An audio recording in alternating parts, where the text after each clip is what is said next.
오늘은 읽은 로마서 6장 말씀을 통하여 새 생명 가운데 행하라 라는 제목으로 은혜를 나누도록 하겠습니다. 요즘에 나오는 노래들을 보면요, 참 어떻게 이런 가사를 썼을까 생각할 정도로 아주 기발하고 재치가 넘치는 아주 반짝반짝거리는 그런 가사들이 있는 노래들이 있어요. 많은 노래들이 있지만 제가 한 곡만 가사를 소개해드리면, 커피소년이라고 하는 가수가 부른 다림이라고 하는 노래가 있는데요, 아마 들어본 분들이 거의 없으실 것 같아요. 커피소년, 이름도 커피소년이에요. 가수 이름인데 가사를 좀 보여주시면 좋을 것 같아요. 제가 한번 읽어보겠습니다. 다림이 다림이 다림이 다림이 다 구겨졌어요. 다 헤어졌어요. 원래는 빳빳했는데 다 구겨졌어요. 얘가 이렇게 구겨진 애가 아닌데 삶이란 풍파가 널 구겨지게 했구나. 얘가 이렇게 아파할 애가 아닌데 너무 주저앉다 보니 아픈 줄도 몰랐구나. 하나하나 조각을 맞춰 조심히 다려줄게. 내가 널 다시 펴줄게. 참 곱고 아름다웠던 원래 네 모습으로. 참 재미난 가사죠. 다리미를 보면서 우리 인생을 생각을 한 거예요. 이렇게 구겨진 애가 아닌데 왜 이렇게 인생이 구겨졌을까? 내가 다 펴줄게. 원래 모습처럼, 이쁜 모습처럼 다 펴줄게. 다리미를 보면서도 노래를 부를 수가 있어요. 참 재치가 번뜩이는 그런 가사죠. 그런데 조금 더 옛날 노래를 보면 재치와 번뜩이는 아이디어뿐만 아니라 인생의 철학이 담겨져 있는 그런 노래들도 유행가 가운데 있던 것을 좀 발견하게 됩니다. 제가 설교 준비하면서 떠오르는 노래가 한 곡 있었는데요, 인생은 미완성이라는 노래예요. 여러분, 인생은 미완성 노래 기억하시나요? 여러분 기억나세요? 기억 안 나시는 분을 위해서 제가 특별히, 이런 날이 별로 없는데 제가 노래를 좀 불러드릴게요. 정말 특별히 오늘. 인생은 미완성, 쓰다가 많은 편지, 그래도 우리는 곱게 써가야 해. 사랑은 미완성, 부르다 많은 노래, 그래도 우리는 아름답게 불러야 해. 그런데 너무나 놀라운데요, 이 노래 다음에 무슨 노래가 생각나냐면 돌아보지 마라, 후회하지 마라. 이건 무슨 노래예요? 만남이죠, 만남. 왜 인생은 미완성 다음에 후렴인데 왜 돌아보지 마라가 생각나는지 모르겠어요. 아마도 미완성인 우리의 인생은 예수님을 만나야 완성이 되기 때문에 이 만남이라는 가사가 아멘이 나왔습니다. 가요를 부르다가 아멘이. 여러분, 가요지만 가요 가운데도 이렇게 인생의 철학이나 어떻게 보면 신앙의 고백과 같은 그런 고백들이 담겨져 있는 노래들이 있다라는 거예요. 그렇죠. 우리의 인생은 미완성이죠. 완성이 될 수가 없어요. 아무리 성공을 해도, 아무리 명예가 있어도, 아무리 많은 사람들에게 인기가 있는 인생을 살아도 우리의 인생은 완성이 될 수가 없습니다. 오직 예수님을 만나기 전까지는, 오직 예수님이 우리의 인생의 구원자이시고 하나님이 우리의 인생을 창조하신 창조자가 되신 것을 우리가 만남을 통해서 깨닫지 못하면 우리의 인생은 절대로 완성이 될 수가 없습니다. 그것은 오늘날 우리가 깨달아 아는 일뿐만 아니라 로마서를 썼던 사도 바울도 그렇게 깨닫고 고백하는 그런 내용이에요.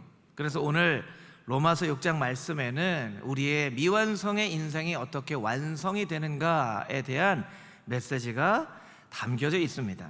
우리 6장 1절부터 4절까지 있는 말씀을 같이 한번 다시 읽어보도록 하겠습니다. 우리 한 목소리로 같이 읽겠습니다. 그런즉 우리가 무슨 말을 하리요? 은혜를 더하게 하려고 죄에 거하겠느냐? 그럴 수 없느니라. 죄에 대하여 죽은 우리가 어찌 그 가운데 더 살리요? 무릇 그리스도 예수와 합하여 세례를 받은 우리는 그의 죽으심과 합하여 세례를 받은 줄을 알지 못하느냐? 그러므로 우리가 그의 죽으심과 합하여 세례를 받음으로 그와 함께 장사되었나니 이는 아버지의 영광으로 말미암아 그리스도를 죽은 자 가운데서 살리심과 같이 우리로 또한 새 생명 가운데서 행하게 하려 함이라. 아멘. 로마서는 1장부터 5장까지의 말씀에 믿음으로부터 오는 구원에 대한 말씀을 설명하고 있습니다. 그래서 오직 믿음으로 말미암아 구원을 얻게 된다는 것을 설명하기 위하여서 우리가 얼마나 큰 죄인인가를 아주 자세하게 설명을 하고 있죠. 그리고 5장이 끝나면서부터는 6장부터 8장까지 그 구원받은 성도들이 마땅히 누려야만 할 승리와 축복과 특권에 대해서 설명을 하고 있어요. 여러분, 구원받은 성도들은요, 마땅히 누려야만 할 승리와 축복과 특권이 있다라는 거예요. 여러분은 그 승리와 축복과 특권을 누리면서 살고 계십니까? 할렐루야. 네, 여러분 마땅히 누려야만 하는 거예요. 여러분이 마땅히 누리지 못한다면 여러분이 찾으세요. 이거 내가 마땅히 누려야 될 건데 왜 내가 못 누리고 있지? 승리, 축복, 특권, 여러분 되찾으세요. 여러분이 마땅히 누려야만 할 내용이라는 거예요. 그래서 지난주의 말씀에 5장 말씀을 끝내면서 그 구원의 은혜는 정말 나 같은 자가 어떻게 그 은혜를 누릴 수 있을까? 나 같은 자는, 이 흉악한 죄인은 그 구원의 은혜를 누릴 수 없을 거야 라고 생각하는 사람에게조차도 예수님께서 구원의 은혜를 베푸신다라는 것을 설명하고 있죠. 그것을 어떻게 설명하고 있습니까? 죄가 더한 곳에 은혜가 더 넘쳤다. 사도 바울은 스스로를 죄인 중에 괴수라고 얘기를 하고 있었어요. 이 세상에 죄를 지은 사람이 많이 있다면 그 가운데 가장 으뜸은 바로 나다. 그러네 나와 같은 죄인도 예수님께서 구원하셨고, 구원하셨을 뿐만 아니라 예수님의 복음을 전하는 증인으로 부르셨으니 이 은혜가 얼마나 표현할 수 없는 은혜인가, 그렇게 설명을 하고 있다는 거예요. 그런데 차칫 이 말씀을 잘못 오해하면 그럼 은혜를 많이 받기 위해서는 죄를 많이 지어야 되겠네요. 저는 은혜를 많이 받기 위해서 오늘부터 열심히 죄를 짓겠습니다 라고 오해를 할 수 있다는 거예요. 그러니까 5장 마지막 절부터 오늘 우리가 읽은 6장 1절부터 4절까지의 말씀 가운데에도 그럴 수 없다, 그건 말이 안 되는 일이다, 어떻게 은혜를 더 받고자 죄를 더 지을 수 있겠느냐, 그렇게 설명을 하고 있는 거예요. 여러분, 우리가 분명히 기억해야 됩니다. 구원받을 자격이 없을 만큼 큰 죄를 지은 죄인이 없다는 것을, 그리고 또 반대로 나는 구원이 필요 없어 라고 말할 정도로 뛰어난 의인은 없다는 것을 알아야 됩니다. 여러분 헷갈리지 않고 잘 들으세요. 어떤 죄인이 나는 구원받을 자격이 없어, 그런 죄인은 없다는 거예요. 또 어떤 의로운 사람이 나는 어려서부터 죄도 한 번도 안 짓고 거짓말도 한 번도 안 하고 나는 정말 법 없어도 살 사람이야, 나한테 무슨 구원의 은혜가 필요해 라고 이야기할 만큼의 의로운 사람도 없다라는 거예요. 그러니까 우리는 다 죄인이 돼 오직 예수 그리스도의 거룩한 보혈의 피로만 의롭다고 여겨질 수 있는 그런 사람이라는 거예요. 그것을 로마서는 우리에게 이야기를 하고 있습니다. 제가 설명드린 것처럼 우리가 오해하지 말아야 될 것이 있죠. 은혜를 더하게 하려고 죄를 열심히 지어야 된다, 절대로 그런 삶은 없습니다. 여러분 열심히 죄 짓지 마십시오. 저 은혜 받기 위해서 죄 짓는데요. 당신 왜 이렇게 죄를 져요? 저 은혜 받기 위해서 죄 짓는데요. 이런 삶은 없다는 거예요. 여러분 절대로 오해하지 마십시오. 두 번째 우리가 오해할 수 있는 것은 무엇이냐면, 구원은 우리 신앙의 출발이지 우리 신앙의 목표가 아니라는 것입니다. 저를 따라서 같이 한번 해보실까요? 구원은, 다시 한번 하겠습니다. 구원은 우리 신앙의 출발이지 신앙의 목표가 아닙니다. 많은 사람들이 잘못 생각해요. 내가 이제 구원받았으니까, 내가 예수 그리스도 이름 믿고 구원받았으니까. 여러분, 예전에 전도할 때 어떻게 전도했죠? 예수님 믿고 어디 가자고요? 천국 가자고. 예전에는 천국이라고도 안 했어요. 어디 가자고 했어요? 천당 가자고 했죠. 천당. 예수님 믿고 천당 가야지, 예수님 믿고 천국 가야지 하니까 그것이 잘못된 이야기는 아니지만, 마치 예수님을 믿고 천국에 가는 확신만 있으면 끝나는 것으로 우리가 생각하는 잘못된 경향이 있다는 거예요.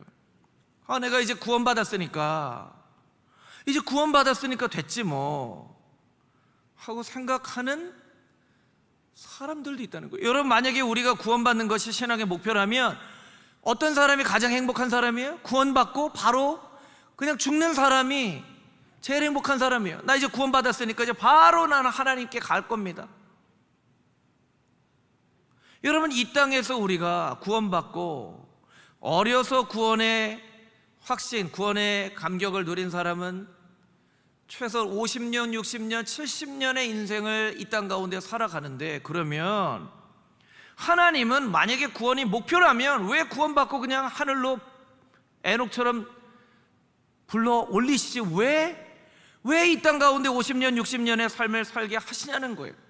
또 50년, 60년의 삶을 살다 보면 힘든 일도 있고 어려운 일도 있고 참 팍팍하고 녹록치 않은 그런 많은 일들을 겪게 되는데, 이 땅에 살아가는 우리의 삶에는 무슨 이유가 있냐는 거예요. 왜 그렇게 살게 하셨냐는 거예요. 이스라엘 백성들 애굽에서 구원해 내셨어요. 그럼 바로 가나안에 들어가게 하시면 좋은데, 가나안에 들어가게 하시려고 이스라엘 백성들을 구원하셨잖아요. 그럼 그냥 가나안에 들어가게 하시면 되는데 왜 40년 동안 광야에서 그렇게 생활을 하게 하셨냐는 거예요. 그 의미가 다 있겠죠. 그럼 그 의미가 무엇인지를 우리가 알아야만 한다는 거예요. 하나님, 저는 구원 받았는데 이 땅에서 왜 이렇게 살게 하십니까? 이 땅에서 살아가는 그 삶의 이유를 알게 해주십시오 라고 우리가 기도하고 그 의미를 깨달아 알아야지만 매일매일의 삶을 의미 있게 살지 않겠습니까? 하나님께서 구원받은 백성이 이 땅 가운데 살게 하시는 이유는 나중에 맛볼 천국의 기쁨을 이 세상에서 잠깐씩이라도 맛보게 하시려고. 그것을 좀 다르게 표현하면 이렇게 표현하는 거죠. 지금도 이렇게 좋은데 나중에 천국에 가면 얼마나 더 좋을까. 여러분에게 제가 한번 질문해 볼게요. 여러분, 한번 짧은 시간이지만 한번 솔직하게 한번 생각을 하고 한번 대답해 주시면 좋을 것 같아요. 여러분, 신앙생활에 재미가 있으세요? 여러분, 신앙생활에 재미가 있으세요? 여러분, 신앙생활에 기쁨이 있으세요? 이렇게 한 번도 대답을 안 하시면 제가 설교를 못해요. 여러분, 제가 예배를 드릴 때, 주일 예배를 드릴 때 제가 막 기다려지는 그런 때가 있어요. 어떤 때냐면 호산나 찬양대가 찬양하는 그때가 제가 참 기다려져요. 할렐루야. 호산나 찬양대 찬양을 들으면요, 너무 은혜가 되고 너무 좋아요. 호산나 찬양대의 찬양이 은혜가 되는 건요, 찬양을 하기 시작하기 전부터 호산나 찬양대의 얼굴을 보면 그냥 얼굴에서부터 벌써 은혜가 돼요. 얼굴에 별로 자신이 없어요, 여러분. 얼굴이 이뻐서가 아니에요. 여러분의 미소가 벌써 찬양하기 전에 은혜가 충만한 얼굴을 보면서 은혜가 되는 거예요. 근데 여러분, 호산나 찬양대 섬기려면요, 예배 전에 나와서 연습해야 돼요. 집에서도 맨날 연습해야 돼요. 집에서 맨날 연습하는 거 제가 어떻게 알겠어요? 제 아내가 엘토에 있는데 집에서 맨날 들으면서 연습해요. 끝나고 또 연습해요. 그러니까 연습하는 게 쉽지 않거든요. 쉬고 싶어도 연습해야 돼요. 그런데 그 연습하는 게 때로는 쉽지 않고 힘들지만 그래도 기쁨이 있으시죠, 여러분? 기쁨이 있으니까 섬길 수 있는 거예요. 또 기다려지는 때가 있어요. 언제냐면 예배 다 끝나고 7층에 올라가서 밥 먹을 때 우리 교회 봉사팀은요 정말 아마 한국 교회 중에 최고인 것 같아요. 어떻게 그렇게 밥을 맛있게 만드시는지. 근데 더 은혜가 되는 건요, 봉사하는 분들 얼굴에 미소가 있어요. 짜증내는 분을 한 번도 못 봤어요. 봉사하시면서 짜증내는 분 있으시면 저한테 신고해 주세요. 여러분, 봉사하는 거 참 힘들죠. 이 더운 날에 막 땀 흘리고 하면 힘들잖아요. 그런데 여러분, 섬김에는 힘든 것만 있지 않고 기쁨이 있어요. 그러니까 여러분들 중에도 섬김하지 않는 분들이 있으시면 어느 부서라도 찬양대든 봉사팀이든 안내든 주차든 여러분 신청하셔서 한번 봉사해 보세요. 그러면 기쁨이 있어요. 여러분, 살기가 힘들잖아요. 살기가 힘든데 힘들기만 한 것은 아니에요. 신앙생활에 기쁨이 있죠. 재미가 있죠. 여러분, 서로 만나면 그래도 기쁘지 않으세요?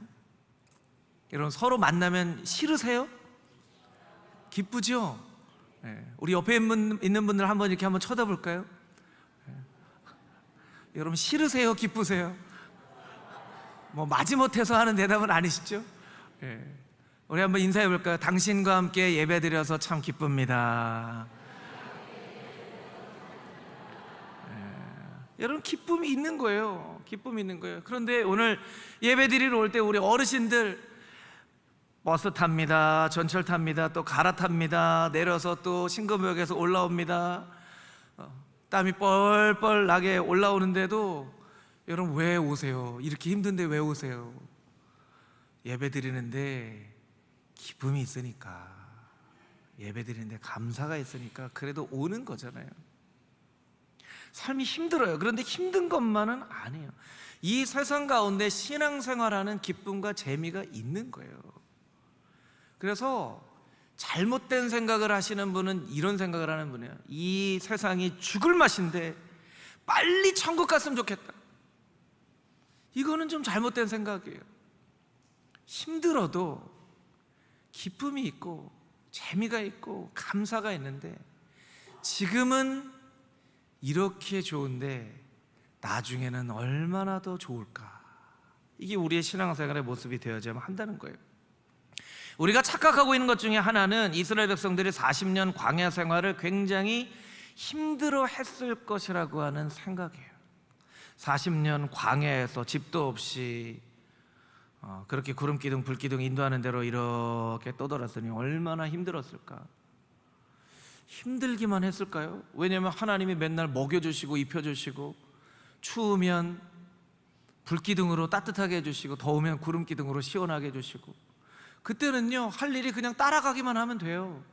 근데 다른 역사서를 보니까요, 이스라엘 백성들이 그 약속의 땅 가나안에 정착하고 나서 맨날 죄짓고 회개하고 죄짓고 벌받고, 다른 이스라엘 백성들을 옆에 있는 나라가 괴롭히면 죽겠습니다, 하나님 우리 좀 살려주세요. 하나님이 다 니네가 죄지어서 그 인간 막대기로 너희를 고치려고 내가 그렇게 벌 주는 거야. 그럼 또 잠깐 회개했다가 또 죄짓고. 어떻게 보면요, 이스라엘 백성이 가장 행복했던 때는 광야에서 하나님 철저한 인도하심 따라 걸어갔던 때가 가장 행복했던 때일 수도 있어요. 그럼 왜 하나님이 광야 생활을 하게 하셨는가? 하나님과 동행하는 기쁨을 알게 하시려고. 하나님과 동행하는 기쁨을 알게 하시려고. 이 광야에서도 하나님과 동행하면 이렇게 행복한데 나중에 저 약속의 땅 가나안에 들어가면 얼마나 더 행복할까 하는 것을 깨달아 알게 하시죠. 그러니까 여러분, 삶 가운데 너무 힘들어도 너무 힘들다 죽겠다 라고만 하고 살지 마시고 기쁨을 찾으세요.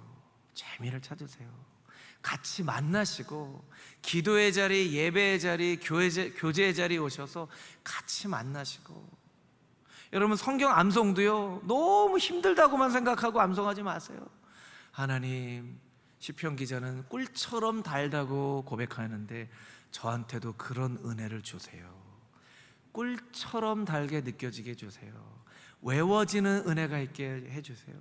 외우는 내 모습을 보고 내 스스로가 깜짝 놀랄 수 있게 해주세요 하고 여러분 기도하세요. 새벽 예배 오면요, 안병부 권사님하고 한윤혜 권사님이 늘 일찍 오시잖아요.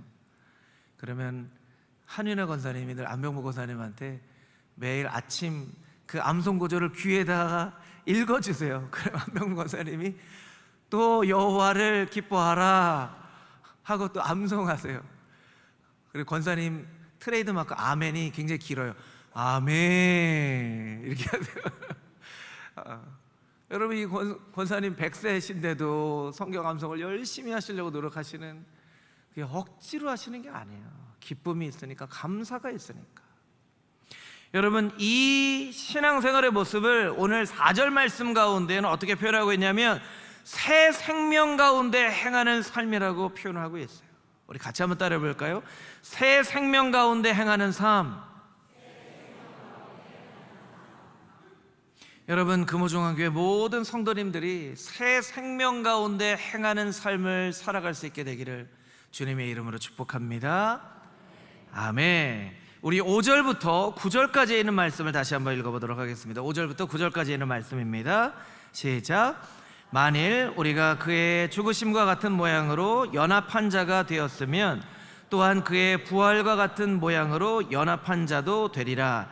우리가 알거니와 우리의 옛사람이 예수와 함께 십자가에 못 박힌 것은 죄의 몸이 죽어 다시는 우리가 죄에게 종노릇하지 아니하려 함이니 이는 죽은 자가 죄에서 벗어나 의롭다 하심을 얻었음이라.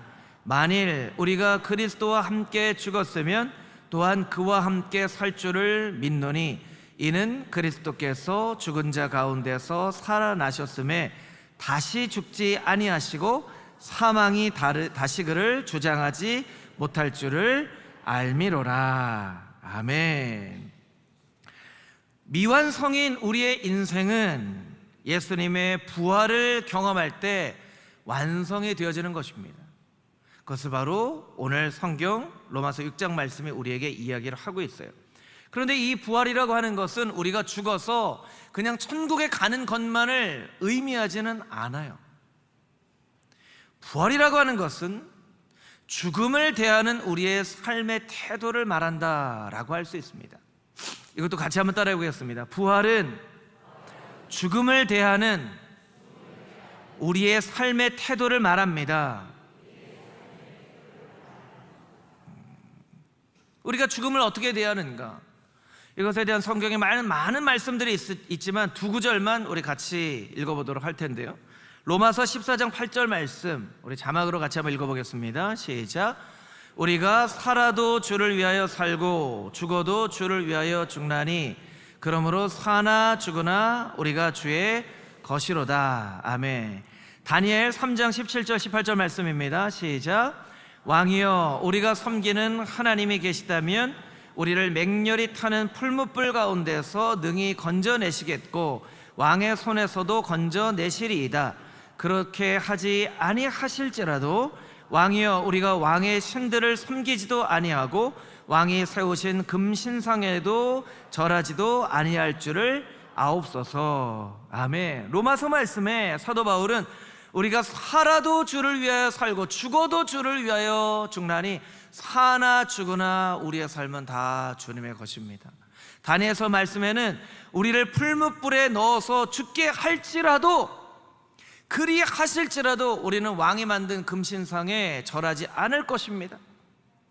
여러분, 사람이 가장 두려운 것이 죽음인데 죽음을 두려워하지 않는 사람이 있다면 그 사람은 이 세상의 모든 두려움을 이겨낼 수 있는 사람이에요.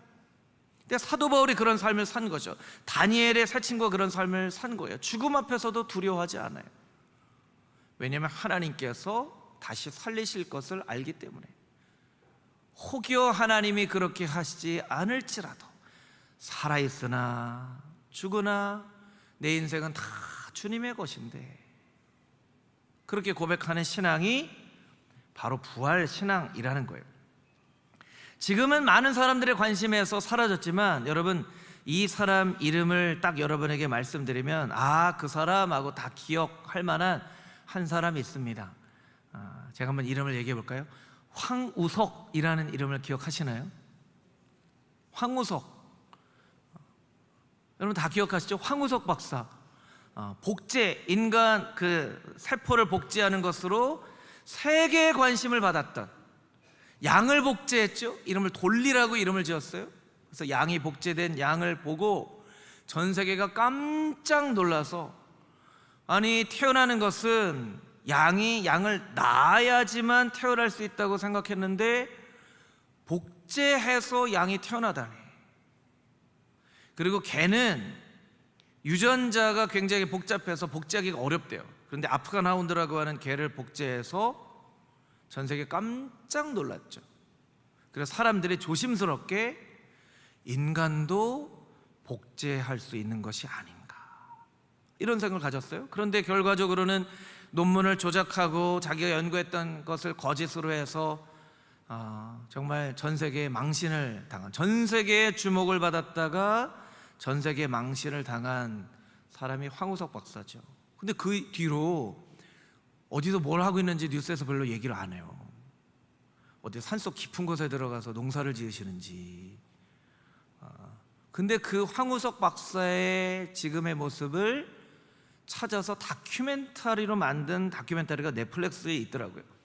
The King of Clone이라고 하는, 세포의 왕이라고 하는 이 다큐멘터리가 있어요. 보니까 러시아에서 데리고 와서 맘모스, 빙하에 갇혀 있는 맘모스의 세포를 가지고 맘모스를 복제하는 그런 일을 하기도 하고요. 지금은 아부다비에서 만수르하고 같이 일을 해요. 그 무슨 일을 하고 있는지 이 넷플릭스의 다큐멘터리를 잠깐만 함께 같이 보도록 하겠습니다. 함께 보겠습니다. 이릅니다. 얼마나 귀한 낙타이길래 260억 원을 내고 사가겠다고 했는데도 안 팔았어요. 근데 그 낙타가 갑자기 죽어버렸어요. 그러니까 얼마나 안타까웠겠습니까? 그냥 죽음으로, 안타깝지만 모든 생명은 다 죽는 것이니까 해야 되는데, 이 만수르 가문이 황우석 박사를 떠올려서 이 10년 전에 죽은 마부르칸의 세포를 가지고 복제를 해주십시오 라고 부탁했는데 11마리나 복제에 성공을 했다는 거예요. 그런데 이 다큐멘터리에 나오는 것처럼 여기서 끝나지 않고 이 인터뷰하는 사람이 그러잖아요. 자기에게 딸이 둘이 있었는데 다 죽었습니다. 살려낼 수 있다고 한다면 저는 살려달라고 할 것입니다.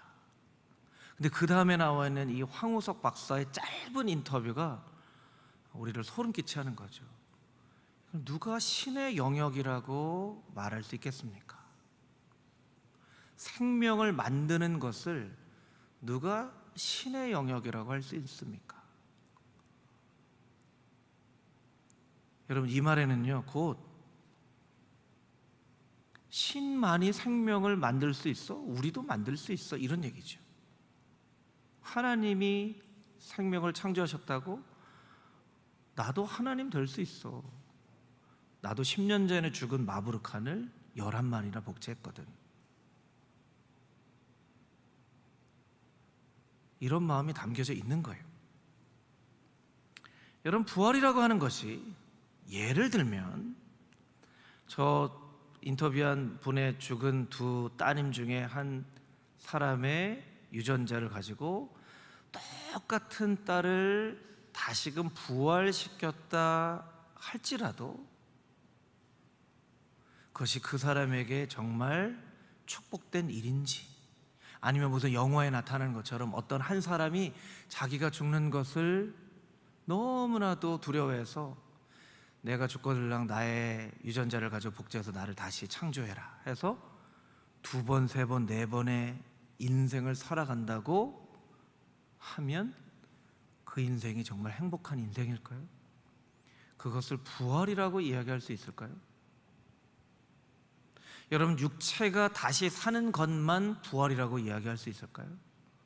아니면 가능하지 않지만 가정을 할 때 영이 다시 살아나는 것을 부활이라고 한다면, 그럼 영이 다시 살면 부활이라고 할 수 있을까요?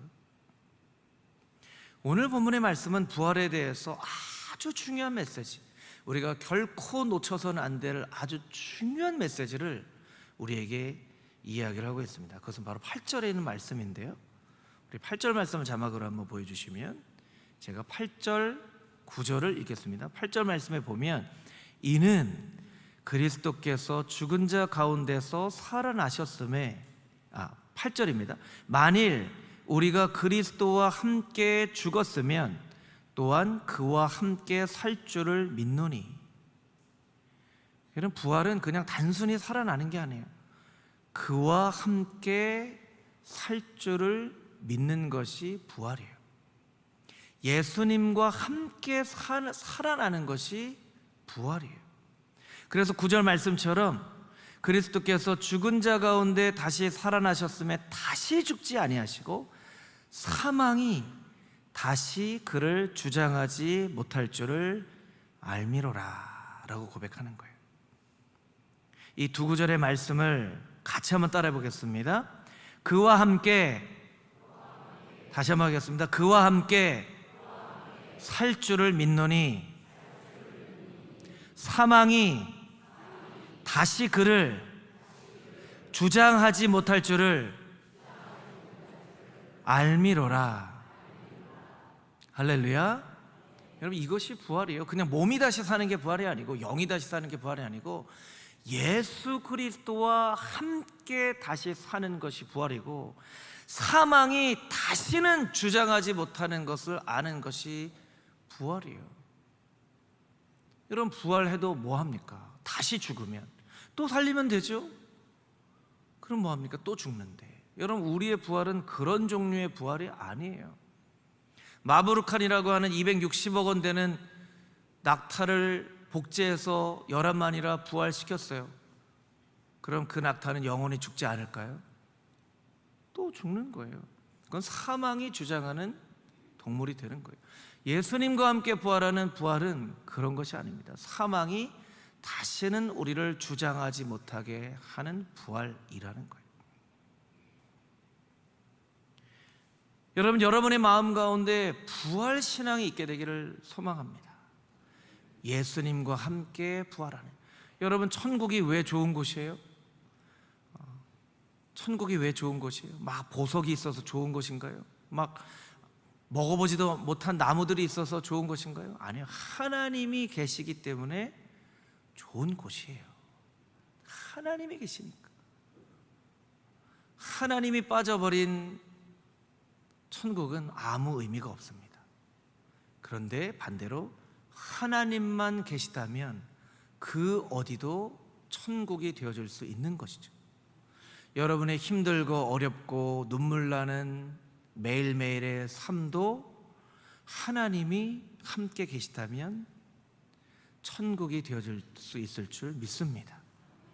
여러분, 매일매일 부활 신앙을 가지고 하나님을 마음에 모시고, 하나님, 매일매일의 나의 반복되어지는 단순한 그런 일상생활도 하나님이 함께 계심으로 천국처럼 바뀌어지는 놀라운 인생이 되어지기를 소망합니다. 기도하며 매일매일 새 생명 가운데 행하며 살아갈 수 있는 금호중앙의 모든 성도님들이 다 되시기를 주님의 이름으로 축복합니다.